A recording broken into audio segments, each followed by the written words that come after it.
calm, prem, bhakti. How we understand? The calm means the body level. It's it's not bad.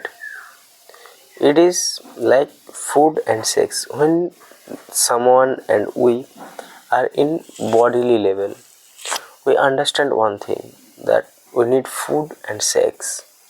When we go above in prem, or you can say mind level, you are in that zone, you love lot of things. তোমার তখন সায়েন্সের প্রতি, philosophy এবং বিভিন্ন জিনিসের ওপর ভালোবাসা জাগবে, বিভিন্ন জিনিসের ওপর ইন্টারেস্ট জাগবে। বাট when আমরা হার্ট লেভেলে পৌঁছে যাই, তখন যে নিঃস্বার্থ ভালোবাসা, যে অ্যাকচুয়াল যেটাকে বলা হয় ভক্তি, মানে তুমি দেবে, তোমার নেওয়ার কিছুই নেই, সেখানে পৌঁছে যায়। তো আমাদেরকে এই কামটাকে ভক্তিতে রূপান্তর করতে হবে, আর সেটাই হচ্ছে কিন্তু অ্যাকচুয়ালি ওপরে ওঠা।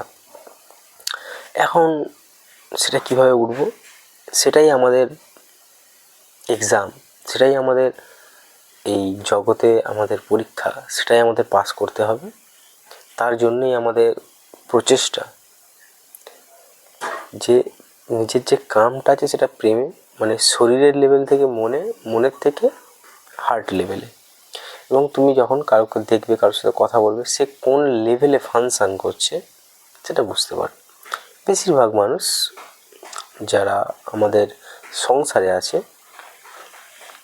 বেশিরভাগ বলতে যারা এখনও ফিজিক্যালি ইনডালজ, যাদের দুটো জিনিস এখন প্রয়োজন, বেশিরভাগ মানুষই তো food and sex, then mind level, then heart level. যত ওপরের দিকে যাবে তত তোমার কম লোক তুমি খুঁজে পাবে। এটাই নিয়ম, আর এরকমই চলছে, এরকমই চলবে।